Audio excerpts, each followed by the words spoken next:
Welcome in, everybody. Glad you're along. As always, we're in that kind of gray area in sports. Football is over. Baseball hasn't started. Basketball, late fourth quarter, not fourth quarter, but, third quarter, heading to the fourth quarter of their season. Same for the NHL. We'll get to that in a little bit later on. But baseball spring training, and especially doing what I do, that's the biggest news right now, and we're going to get to that. I just got back from Scottsdale. But before we do that, I'll tell you about two of my favorite clients. Steel. Been with Steel for a long time. They're terrific. They're all over the world, more than 10,000 locations in the United States. So there's one right around the corner, as I like to say, from wherever you are situated. Go to steeldealers.com, go to steelusa.com, and see the plethora of great items they have to make your yard, your property, your camping experience the best it could possibly be. They have chainsaws, they have lawnmowers, they have hedge trimmers, they got everything. Just go and check them out. They're the best. STIHL Steel. And when it comes to banking, nobody better than Huntington Bank, and they now have a large presence in our region. In fact, they're popping up on every corner. They are marvelous. They feel local, and they are local now. Huntington Bank, and we're presented by Huntington Bank, and thrilled to be. Where banking just clicks. Try Asterisk free checking with no monthly maintenance fee, no matter what. Colorado, it's your money, so keep more of it. Make the switch today at huntingtonbank.com. That's huntington.com/yourmoney. All right, we're set to go. So I just mentioned I got back from Scottsdale. I will tell you this, I've said it a million times. It is my favorite time of year, and I enjoy all the seasons. I enjoy the flow of baseball and doing games on a nightly basis, whether it's June, July, August. Yes, winning beats the shit out of losing. People ask, hey, is it tough? I'm fortunate. I love what I do. But yes, it's a whole lot more fun when the club is winning more than they're losing. And we know it's been a rough half dozen years since the Rockies came so close in 2018 to finally capturing a division title. They were forced to play game 163 against the Dodgers. Dodgers, as we know, won that ball game. But I love football. I love the winter months to go skiing, et cetera, et cetera. But there's nothing better than Scottsdale with pristine temperatures and blue skies. And everybody in the baseball world, most everyone, is pretty relaxed. Now, if you're in a battle trying to make a big league team, you're probably a little less relaxed than the veteran guy. But overall, it's such a great experience, and I love it. So I just got back. Spent the better part of a week down there. We had a couple of games already on television. We'll have a couple of more in mid-March, and then we'll have the last game, not of spring training this year. It's the second to last game, but it'll be the last game down in Arizona. I believe that's on the 24th. And then the final game of spring training, the Rockies will actually play in Fort Myers against the Twins, and then they'll get ready to take on Tampa Bay at the Yankees spring training facility, Steinbrenner Field, which is going to be very interesting. But of course, their stadium, the Trop, they want to get out of it.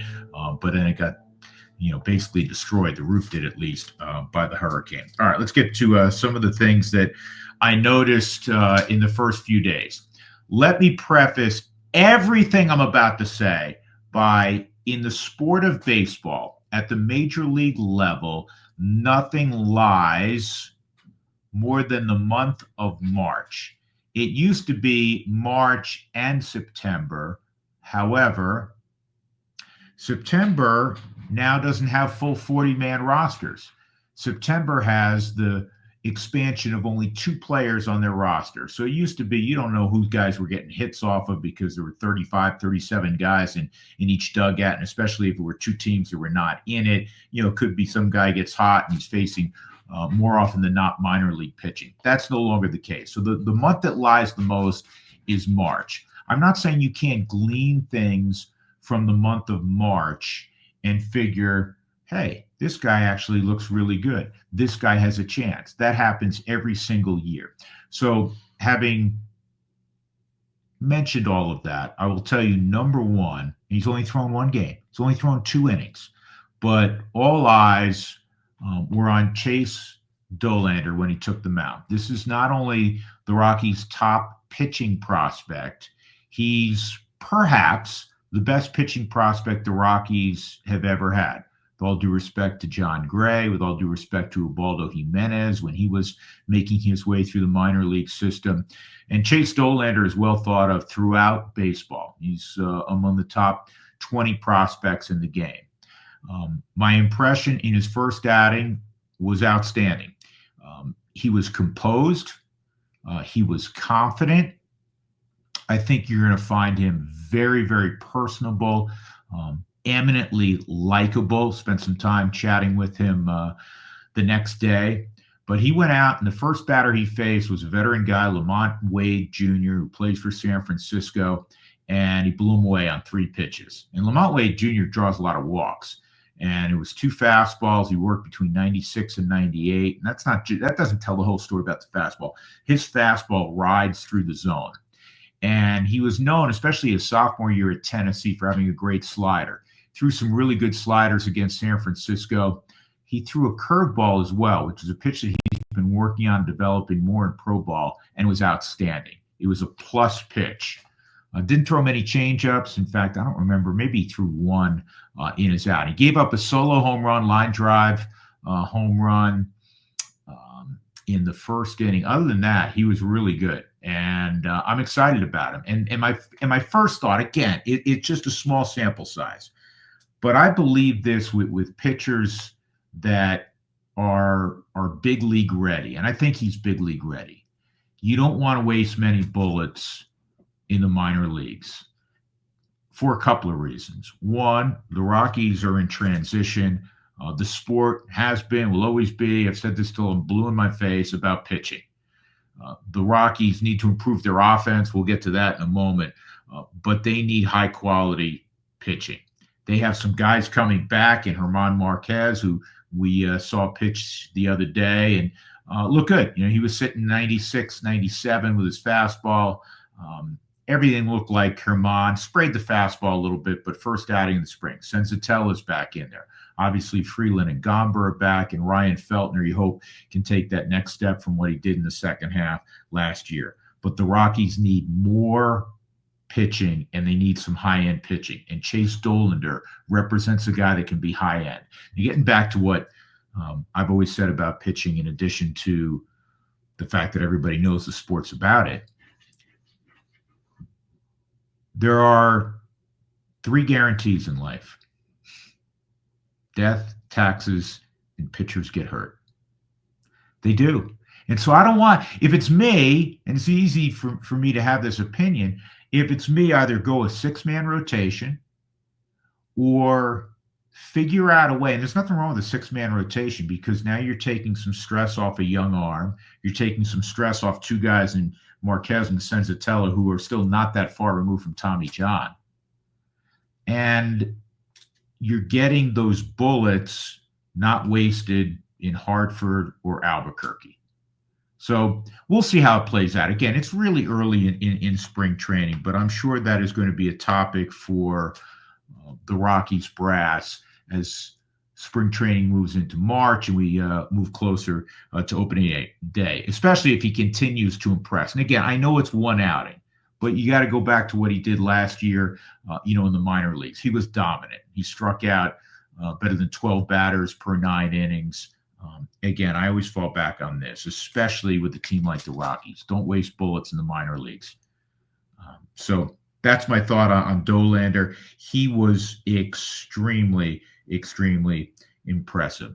So much so, I had a conversation with Kyle Freeland. They actually had a little ping pong tournament this year. They do different things every year. All clubhouses do this in spring training. The Rockies for years have had shooting competitions in terms of basketball. They're not playing 1-on-1 or 3-on-3, that sort of thing, but it's kind of glorified horse games.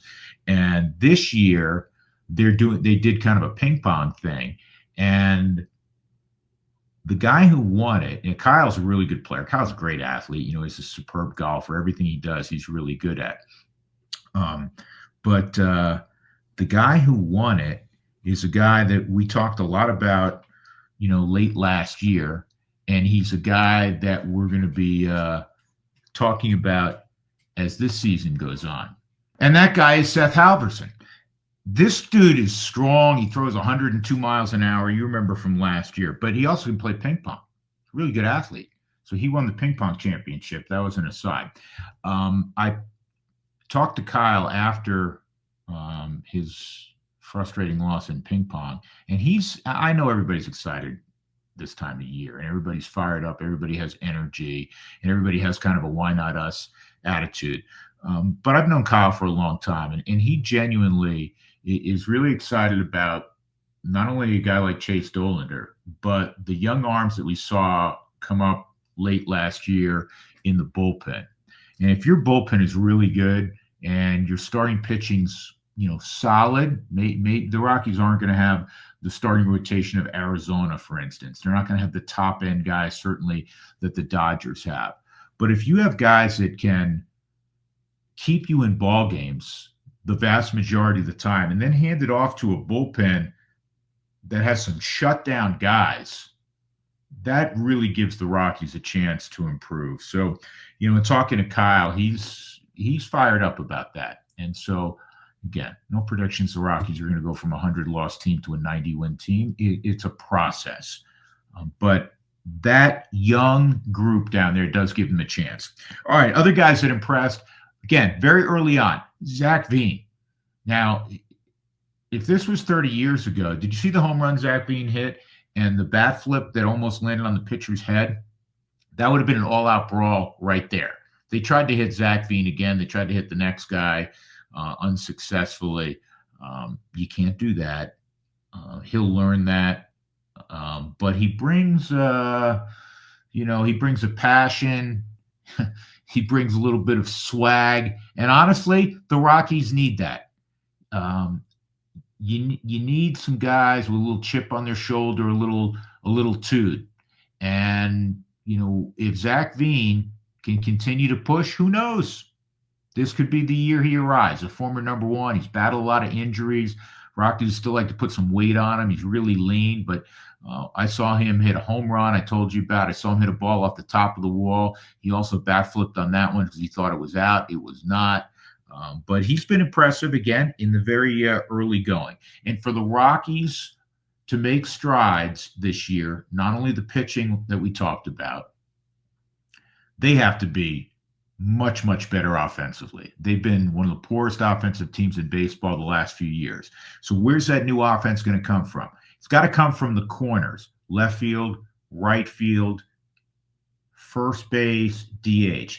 Now, Michael Toglia was really impactful the second half of last year. He's gotten off to a fabulous start, hit a couple of home runs in the first couple of ball games that he participated in. In fact, he took Justin Verlander deep against the Giants over in old Scottsdale, a ball game that I was at. So he's off to a really good start.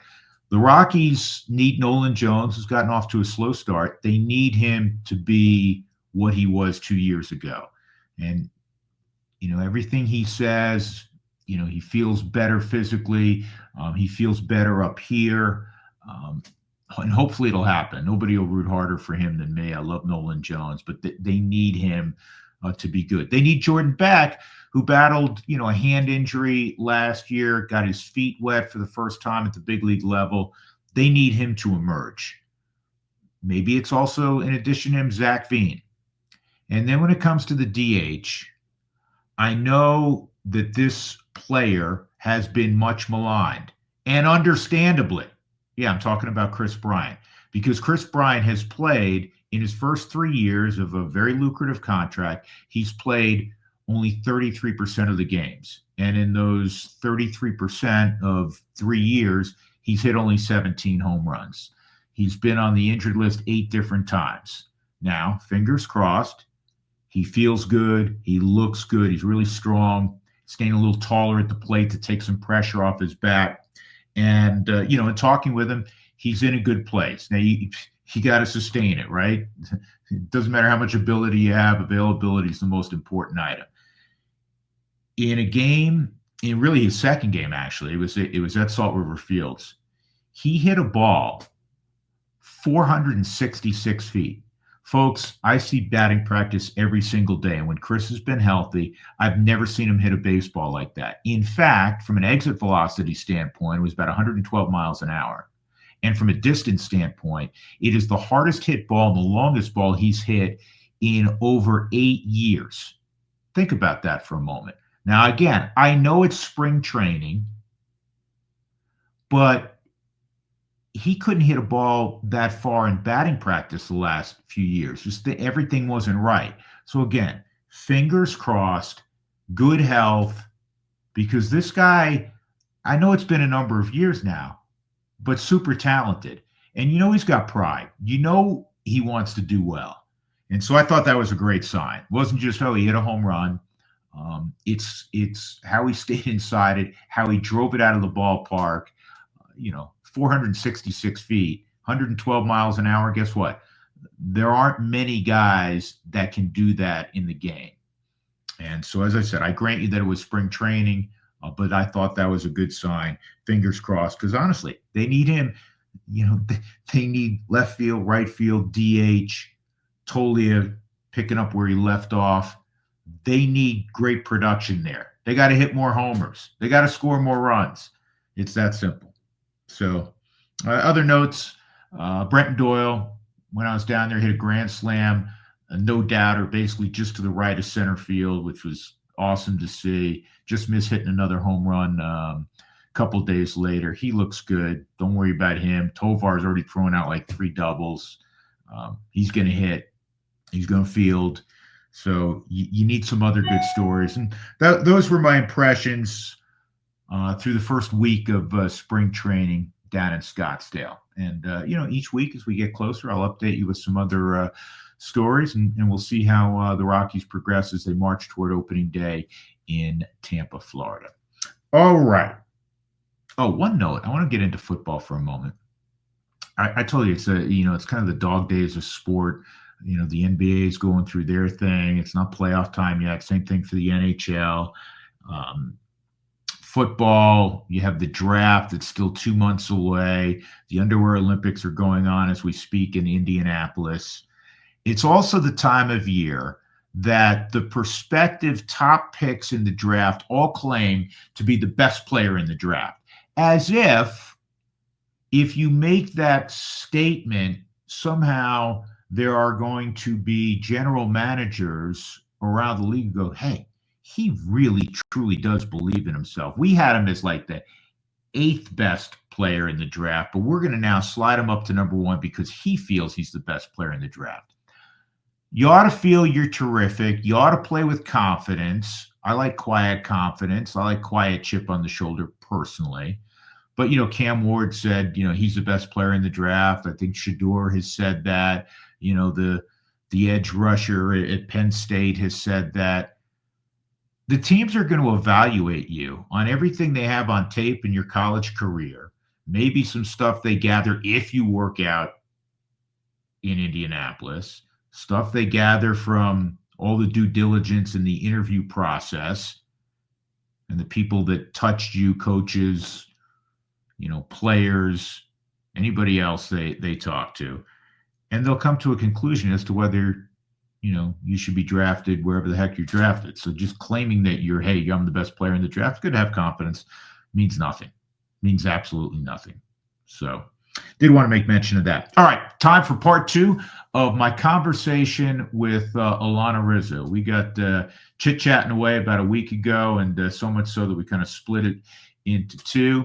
And enjoy part 2 of my conversation with veteran sportscaster. She's done a ton of things in baseball in particular, but around sports. Alanna Rizzo. I have the utmost respect, and I'm so proud. I say this every once in a while. I must be like getting old, because I've said to a couple of colleagues like you how proud I am of your career, and I am. And in the same breath that I compliment you with that, my favorite Alanna moments. I knew this was coming. You know where I go with this. It's the first time I saw you doing it, I was like, this is great. And it's so apropos. I forget who you were interviewing. It's somebody from Latin America. And Alanna in post game is telling the audience, who we assume most are English speaking, the question she was going to ask the Latin, the Spanish only speaking athlete, and then would ask it in Spanish. He obviously would reply in Spanish, and then Alanna would turn and and you used to do that all the time, though, interpret it for the audience.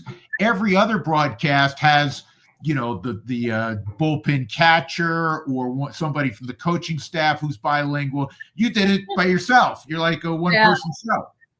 Thank you. That's funny that you say that. That's the hardest thing I've ever had to do in my job. It's still terrifying to me every single time I have to do it. And I've done it multiple times. What I thought you were going to say, and I was preparing myself for you to do this, I thought you were going to say one of the first moments that you remember of you and I working together is early, probably the first road trip we ever took. I want to say the Rockies were probably, I think we were in St. Louis. I think so.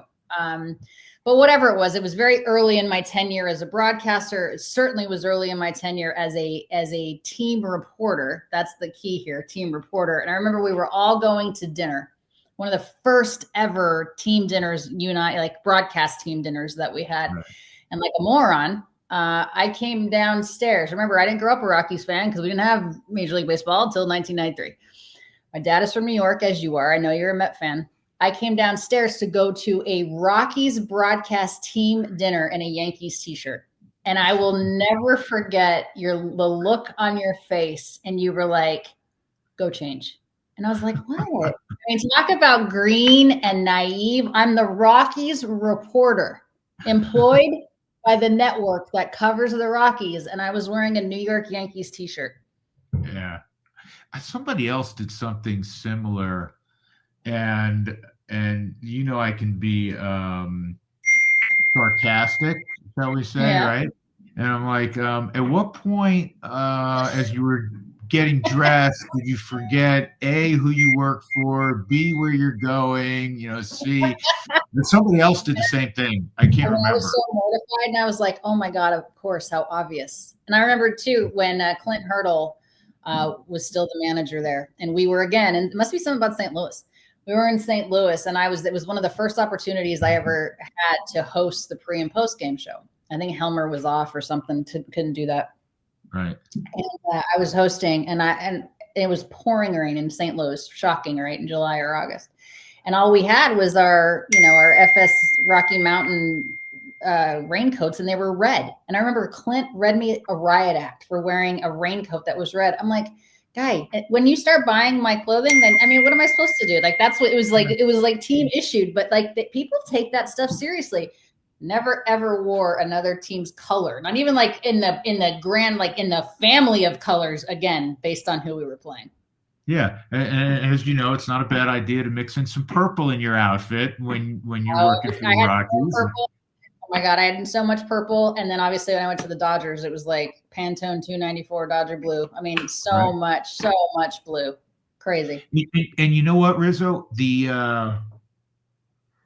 I remember so many times back when we used to wear, and I kind of miss, well, I say I miss it, but I actually do like wearing polo shirts because it's, you're not in a suit and tie every day. But back when we, as men, wore that more frequently, I would always have to remind myself, no blue tie when the Rockies were playing you guys, Oh, yeah.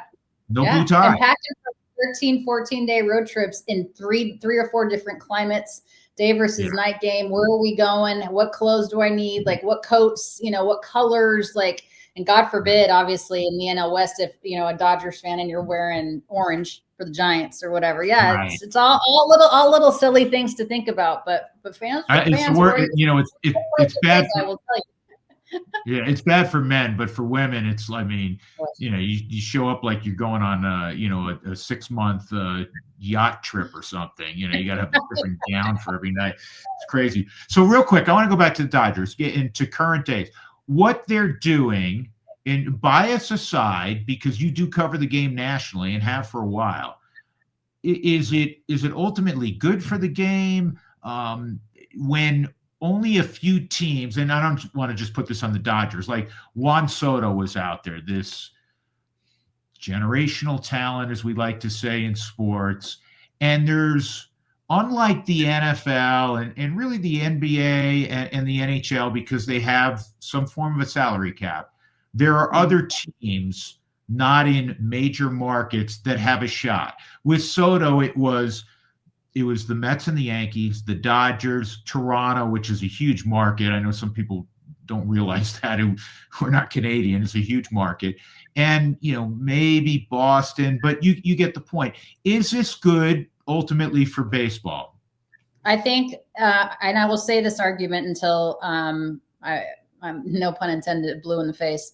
Every single team can spend. Can they spend to the capabilities and the level perhaps the Dodgers can? Maybe not. But every single of the 30 teams has ownership that can spend money. They can do it to a certain percentage. You look at the teams that have done absolutely nothing this offseason. The Marlins have not spent, a dime. You look at all of the teams that have the means to spend and take the revenue share from these big market teams and still are banking, pocketing the money and do nothing to invest back into their team and back into the fan base. What the Dodgers are doing are rewarding a very passionate fan base. And yes, the Dodgers have an embarrassment of riches when it comes to an ownership group, but it's not like the Oakland Athletics owner, John Fisher, is losing money. It's not like the team, Mark Antanasio of the Brewers is losing money. Every single one of these owners is profitable, and every single one of these owners can choose to at least try to better the team and supplement the team with certain pieces. And there's all of it, with the revenue share piece. All of the 30 teams are benefiting from what the Dodgers get with their TV contract, what the Mets do, what the Yankees do, the Cubs could have gone after Soto. I mean, at least made, if you're trying to tell me that the family that, the Ricketts family that owns the Cubs doesn't have money, that's not true. It's the choice of the ownership groups not to spend money. And let's think about this too. The Dodgers, it's not a one-sided equation. They cannot force Shohei Ohtani to go to them. They can't force Roki Sasaki to go to them. They can't force Teoscar Hernandez to publicly say, I want to be a Dodger. They can't force Kike Hernandez to not sign with any other team because he knows that he's going to be that 26th man when everything else gets sorted out. They can't force Blake Snell, a free agent with a guy that is repped by Scott Boras, to go there. LA has made themselves a destination. Guys want to play there. They've made themselves known as an immediate contender. A lot of these guys have all the money they could possibly want before they went to LA, but they want to win. And that's a huge piece of it. There's probably a third of the actual 30 teams that legitimately can compete, but I don't want to hear it. We're a small revenue team. We're a small market. Tell the Rockies fans that Colorado's a small market. No, they're not. Look at McGregor Square. Look at how big Coors Field is. They're taking seats out to put other entertainment, items in the ballpark. The Montforts can spend money, and they have, and they've made the Coors Field a beautiful place. And obviously McGregor Square is gorgeous. And I don't know, a lot of folks may not remember what lower downtown used to be before Coors Field got in there and lower downtown was dangerous. It wasn't even Lodo. It was lower downtown. Now it's Lodo because of Coors Field. So there's an economic impact that, the Rockies ownership has put into that city. But you also have to continue to reinvest in your product and reinvest in players. And, every single team can do it. The Dodgers are just better at doing that and spending the money. I understand they have money, but they spend money too. They reinvest in their team. They do. And I will say this, you made a number of very salient points. The Dodgers now have built this thing up where they are probably the number one destination. They do, based geographically, have an advantage with the great Far Eastern player, No doubt. They've taken advantage of that. And it doesn't hurt when you have the greatest player we've seen since Babe Ruth, and he happens to be from Japan, so other countrymen typically may follow. But having said all that, and the financial wherewithal that they have, and the best local television deal in baseball, still having said all that, their farm system remains. I just like you, Riz, we read all this stuff because it's part of our preparation for our day-to-day jobs, how we cover the sport. the Dodgers have a top 3 farm system by everyone's measurement, whether it's Baseball America, ESPN, MLB.com. So it's not just, oh, they went and got Sasaki, they went and got Shohei, a year ago, they went and, made a move for this guy, they signed all these, wonderful relievers. They also develop players, and they have a very deep farm system. So yeah, they've got it all going on, and yes, they're a destination resort. Yeah, I mean, it's a perfect storm what they have going on right now. But let's remember, the Dodgers were not always this good. I mean, there was a huge period of time where the Dodgers were terrible. They hadn't won a series since '88, and it has taken a long time to get back there. And lest we forget the McCourt era of ownership. So let's remember that it wasn't that long ago that the Dodgers were in a very, very precarious financial situation, and they were not competing on a year in and year out basis. So. It's not very far from the penthouse to the outhouse, but they're just choosing with this ownership group to reinvest in the team. And I mean, they're in it to make money. No owner on this planet goes into buying a team if they don't want to make money. I mean, and you can't tell me that there's an owner out there that isn't making money. And I tell you what, there's on every single opening day, Goody, you know this better than anybody. You've covered the sport at a very high level for a very long time, or else you still wouldn't be there. There's only 780 guys that are good enough every single year to be on an opening day major league roster. 30 teams, 26 guys. Check my math. I don't know whatever. I think it's 780 guys. I would be hard pressed to say there's way more people that are smart enough as businessmen and women to own a team than there is to play Major League Baseball at the highest level. So if you're mad at Shohei Ohtani making $700 million, if you're mad at Juan Soto giving $765, what do you think the owners are making? So don't hate the player, hate the game. Because they think if Shohei Ohtani is going to make $700 million, they're looking at it fourfold. They think that they're going to end up making $2.8 billion off of Shohei. And whatever Steve Cohen gave Juan Soto at $765, Steve Cohen's going to get that back 4 times over. At least that's what they're hoping. Yeah. People like Steve Cohen, like Mark Walter, there weren't country bumpkins that ran into several $1 billion. There's a reason. And I mean, if you're mad, be mad at John Fisher, who inherited his money and has done nothing. And we don't even know if they're going to be in Vegas. Yeah, that's still a story to be told. In fact, baseball wants to expand. Rob Manfred has said for a number of years he wants to expand, but they still have to get the A's figured out as to where they're going to ultimately land. We think it's Vegas. What about Tampa? And Tampa's the other thing. The Rockies open at Steinbrenner Field. You talk about irony. Steinbrenner Field, the Yankees spring training complex, and they're going to dial it up a little bit. There's 11,000 seats, and that's where Tampa think about this, Riz, in the heat of the summer, where, first of all, it's oppressive in the summer in Florida. Secondly, it's going to rain every single day at 4:30 like clockwork. Right. And that's where they're going to play. You're not going to tell me that Tampa doesn't have a disadvantage. Not for nothing, though. They'll finally sell out a stadium because they don't sell out Tropicana, even in the postseason. So 11,000 seats, maybe they sell it out. That's the sad part. There's a lot in Tampa, so that's perfect. Yeah, the Rockies open there, though. So I want to segue because I'd see you all the time on High Heat, and I have to tell you, as a New York guy, I remember way back when Mad Dog got started, and it was Mike and the Mad Dog, which is one of the legendary sports radio shows in the history of the medium. Mm-hmm. And then Mad Dog now has his own and has on Sirius Radio, Mad Dog Radio. And then he moves over and he was doing High Heat, and then Riz joined him doing High Heat.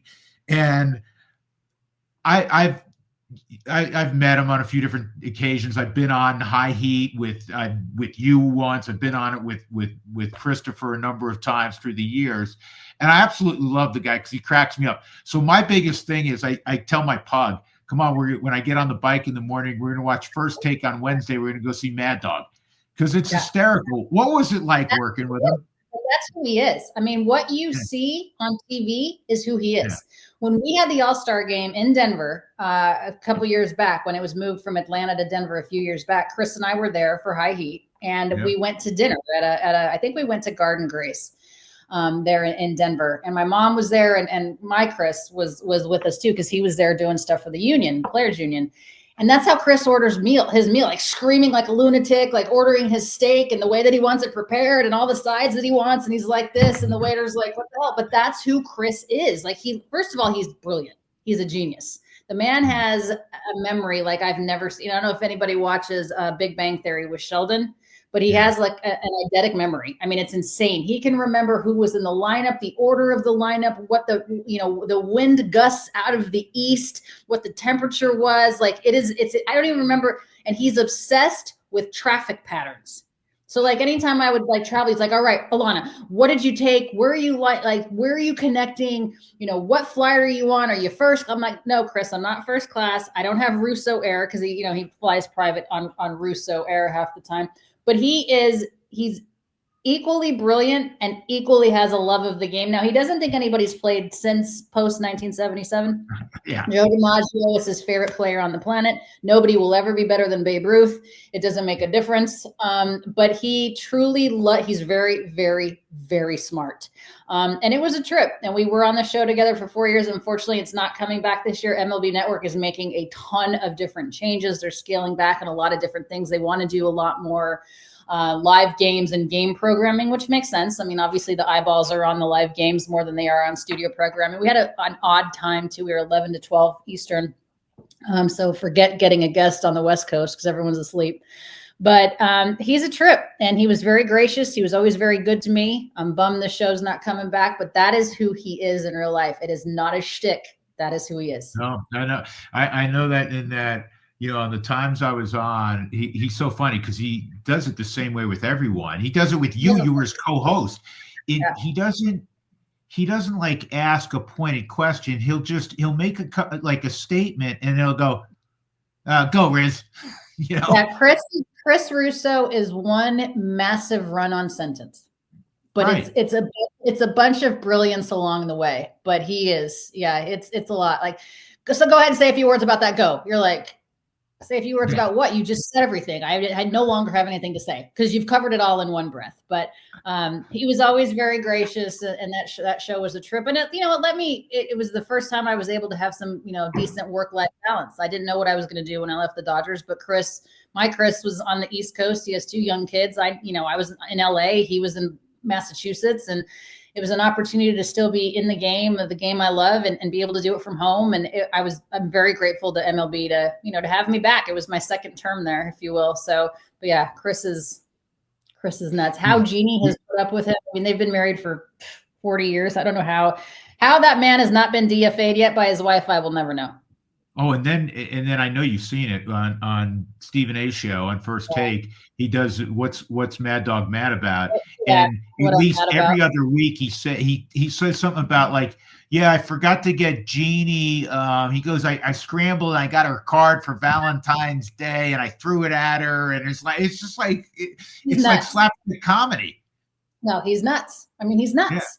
Yeah. He has four great kids, and the youngest is in college now. I mean, almost done. So it's like, but how that man found a beautiful wife like her to marry him and stay married and have 4 great kids, and he's nuts. He's nuts, but he's a good kind of nuts. And honestly, he's authentic because that is totally who Chris Mad Dog is appropriate. And I believe Howard Stern gave him that, gave him that moniker. But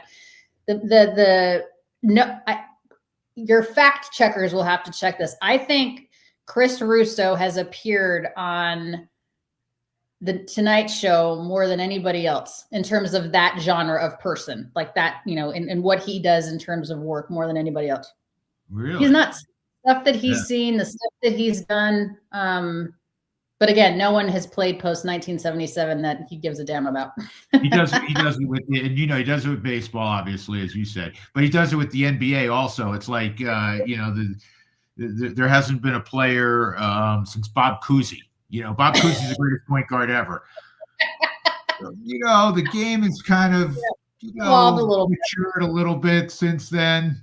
And Yeah. but he is a classic. All right, what stories? You and I will visit again in July, and we'll be talking about what in baseball. Give me 3 predictions about whether it be a team or an individual that you think, hey, this could be headline stealing. We know the Dodgers. Will Juan Soto be a bust in his first year in New York? Ooh, like a bust? Yeah, like not living up to 625 or 725 or whatever the heck he got. Yeah. Like, will he already have ruined his welcome, outlived his welcome? Okay. Will Paul Skeens be traded this early? Come on, he's a sophomore. I'm not good at stuff like this. I'm just talking about like outlandish things that. Okay, I'm with you. Will Chris Bryant have played 70 games by that point? Oh, you had to go there, didn't you? I don't know. I'm not good at that type of stuff. I'm terrible at predictions. I'm terrible about picking winners. I had Toronto go into the World Series last year. What do I know? I don't know. I suck at this stuff. Do you know, here's something that I said recently that, there's so many factoids, right, in all sports, but particularly baseball. Do you realize this, and especially going back to all the years covering the Dodgers, the team with the highest payroll in our sport has won. I'm going to rephrase it. I'll make it like Jeopardy. How many world championships do you think over the last 25 years the highest payroll team has won? 25 years. 1. It's a good, reasonable guess. 3. Yeah. Only 3 times. Did we even have the highest payroll last year? I don't even know. I'm trying to think. Were the Dodgers number 1 last year? I think they were. And that's one of the 3. And so if you go back 25 years, my guess is in 2009 with the Yankees, they probably were the highest payroll team. And then one other time, I don't know if it was the Dodgers in 20. It probably wasn't the Giants in 10, 12, or 14. They won in those. It certainly wasn't the Royals. It could have been. It was, yeah. Phillies, maybe. I don't know, because Dombrowski wasn't there when they won in 2009. But it's only happened 3 times, which, again, going back to what we're talking about, for all of the talent and large names and large salaries that the Dodgers have, it's no guarantee. It's kind of the beautiful thing about baseball. Baseball's truly the get in the tournament. You got to get in, and then who knows what will happen. That's exactly right, especially with the extra wild card that we've had the last couple of years. I've said this ad nauseum as well, and I'll continue to say it. I think spending money and what the Dodgers have done in the offseason guarantees you get into the postseason. That's the last of the guarantees. I mean, you have to have obviously very talented players to secure a postseason berth. But if you're not healthy at the right time, if you're not all playing together at the right time, if any of your big guns goes into a slump, unfortunately, at the wrong time, you're not going to win. So there's so many factors that go into it, but high payroll doesn't necessarily guarantee championships. Yeah. All right, I'll get you out of here on a couple things. In your now very distinguished and somewhat lengthy career, what have you learned the most over the last couple of decades? What have you taken with you the most as you settle into the next half of your career? I think be authentically who you are. I think so many of us now, especially in this day and age, how many times a week do we get asked how to get into business, Goody? And I think you have to be authentically who you are, because you will be exposed. I think transparency is important. And above all, I think you absolutely have to be prepared and work incredibly hard. And make sure you understand that these guys are there to do the job and respect that job and respect that business, but also that they understand that you have a job to do as well. I'm very proud of the career I put together and the relationships I have with players, and what I hope is a a well-thought reputation in the business for being a really hard worker, you know, and somebody that respects what how difficult it is to do what these guys do. Yeah, no question. Well, what's next for you? And real quick, plug what you're doing in Toronto, and also plug one of the passions you have, and you Yeah. put the Now, spirit of what's athlete next? in California. I'm with back Good. on. Yeah, with Goodreads. I'm back on Sportsnet this season. I get to do about 4 or 5 hits a month with them, just talking about the national perspective of this great game across Major League Baseball, and you know somehow how it relates to the Toronto Blue Jays and everything that they got going on. I'm on Dodgers territory twice a week on the Foul Territory platform, as well as Fair Territory with Ken Rosenthal on Thursdays. And then hopefully a couple of other things in the pipe. We'll see how that goes. And Get Your Guardian Foundation, that's my passion project. I started in 2019. I adopted Gidry from the Humane Society of Boulder Valley back in 2009, and I started a foundation for him by rescuing dogs off of the streets and out of high kill shelters. So GoodriesGuardian.org. Good deal. Well, can that husband of yours, is he going to show up in spring training anytime soon? Give some pointers to I don't the know young if he's. catchers? I don't know if he's coming out. I'll be there. I'll be in Arizona the 9th through the 14th, I think. So we'll see if I can. I will see you. Oh, good. You're there? I will be there. I'll be there. I'm Okay. going down to, what day is today? Tuesday, Wednesday. I'm going down Friday, and then I'll come back. Then I go down again. I'll be there mid-March and as well. So sounds good. You're the best. I can't thank you enough. Dave. This was a lot of fun. I really appreciate it. My pleasure. Great to see you anytime, and I look forward to seeing you in Arizona. Okay, I'm going to give you a shout, and we'll finish up. But thanks, dear. All right. Be good. Bye. Big thanks to Alanna, and continued success to Riz. Before we get on out of here, I want to mention the Nuggets and Avalanche. The Avalanche, as we tape this, getting ready to take on the New Jersey Devils, coming really not just out of the break, but really over the last, 10, 12 games, they've struggled to score. And they get Valenchuskin back. Hopefully that will help out on the second line. But this is a team that, needs to score more than they have. When you think of the Avalanche the last few years, you think of one of the great offenses in hockey, and it really hasn't been that way. So we'll see how they address that, and if they address it via a trade before March 7th. That's when the NHL trade deadline is up. I thought the Nuggets bounced back nicely after getting humbled at home against the Lakers. Does that have grand meaning in my mind? It was a big topic here in town for a couple of days. I think I don't want to say it's the proverbial wake-up call, but it was a reminder they played kind of a soft schedule. J.J. Redick came at Joker with everyone. And actually, it gives the Nuggets something, kind of a blueprint. Okay, this worked, and now they can prepare. Mike Malone can prepare for teams that may try to present the same type of defense. They didn't spread the floor particularly well that night. So I don't think it was the worst thing in the world that they lost that game in the fashion they did. They bounced back nicely against Indiana in their next game. So we'll see how it plays out. But, the NHL and the NBA, getting to that time of year where you want to start putting things together and starting to look like the team that you're going to have in the postseason. And both, obviously, the Avalanche and Nuggets are going to be in the postseason. All right, that'll do it. We'll have a lot more baseball next week as we continue going back and forth from Scottsdale to Denver and get you ready for the 2025 baseball season. Stay safe, stay well, everybody. We'll do it again in 7 days. Take care.